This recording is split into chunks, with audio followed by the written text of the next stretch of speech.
then bacteria, their byproducts. So this alters the oral epithelium, and the one which is non-antigenic becomes antigenic, and there may be an abnormal immune reaction against this epithelium.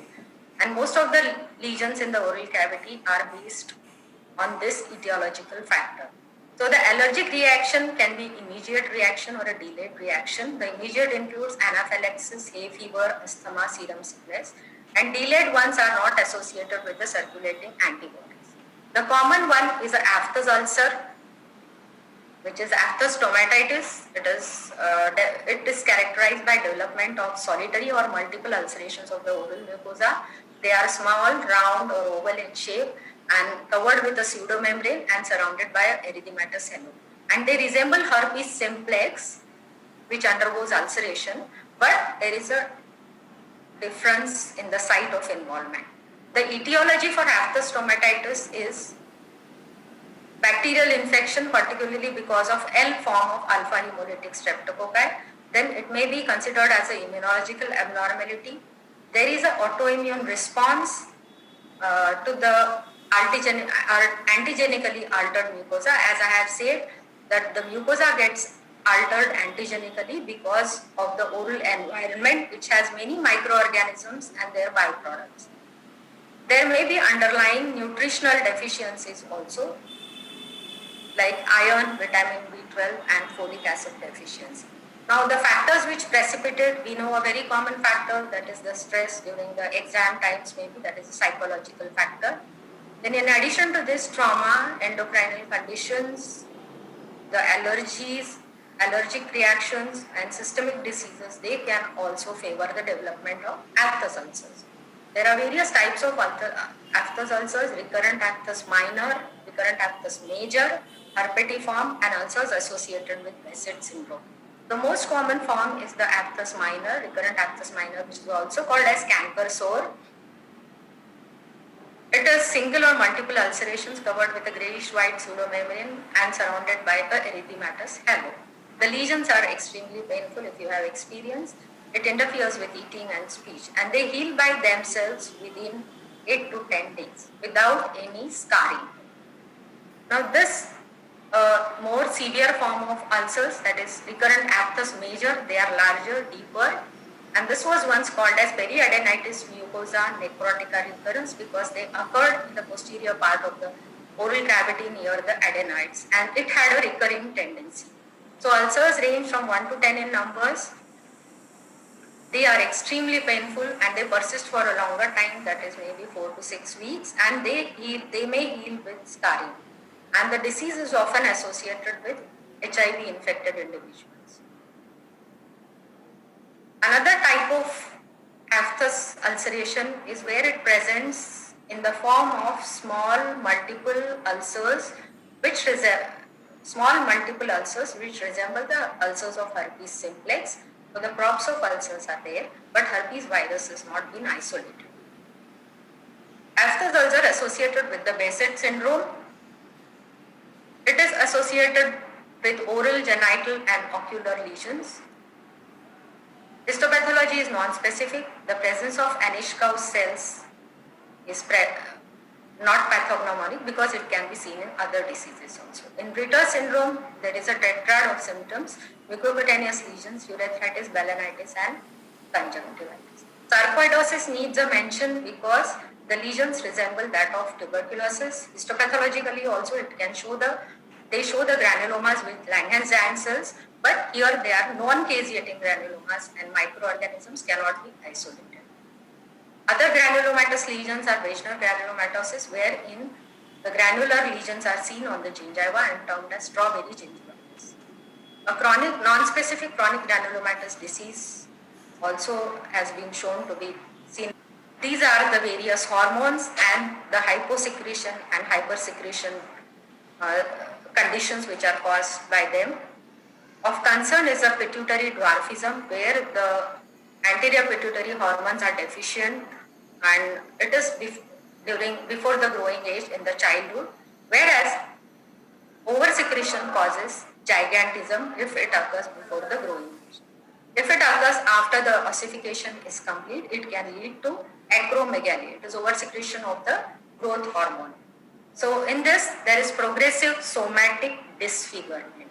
So there are thick lips, negroid lips, the tongue is enlarged, there is jaw thickening. Because of the enlarged tongue, there may be malocclusion, spacing of the teeth.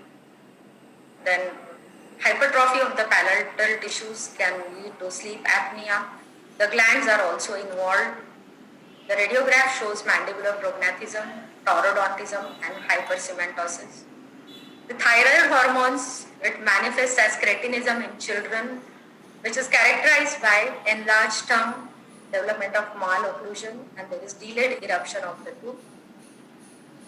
The hyperparathyroidism is of importance because it affects the calcium metabolism. It increases the serum calcium by withdrawing the calcium from the bone because of osteoclastic activity. So radiographically, what is seen is generalized radiolucency of the jaws. And it may also show ground glass appearance. When there is a localized bone removal, it can lead to multiple punched out cystic areas of bone, that is osteitis fibrosa cystica. And that is brown. It may also present as a brown tumor of hyperparathyroidism, which appears brown because of the hemorrhagic areas in it. And histopathologically, with the osteoclast-like giant cell, it has a resemblance to central giant cell granuloma of the bone. The hormonal diabetes mellitus, it is a syndrome of impaired carbohydrate, fat, and protein metabolism, which is caused by either lack of insulin or decreased sensitivity of tissues to the insulin. The type 2 is the adult onset or maturity type, which is more common. It is characterized by polyuria, polydipsia, and polyphasia. The oral manifestations are mainly due to abnormal neutrophil function. So there are various infections of the oral tissues, gingival and periodontal tissues. There is microangiopathy, which affects the vascularity, and there is an altered oral flora. So the manifestations are because of these three factors. The diagnosis is raised blood sugar, done with the help of blood sugar estimation, and treatment is insulin therapy. The vitamins, the fat soluble and water soluble vitamins, and these are the deficiency diseases which are caused. Vitamin A deficiency, it not only affects the eyes, but because they have an effect on the cell development, cell differentiation, it is also of significance in the oral mucosa. It causes keratinizing metaplasia. So white keratotic lesions may appear, hyperkeratotic changes may appear in the oral epithelium, and it also can affect the gland producing the xerostomia. If it occurs at an earlier age, it can also affect the oral ectoderm and thus the development of the teeth. Vitamin C causes scurvy.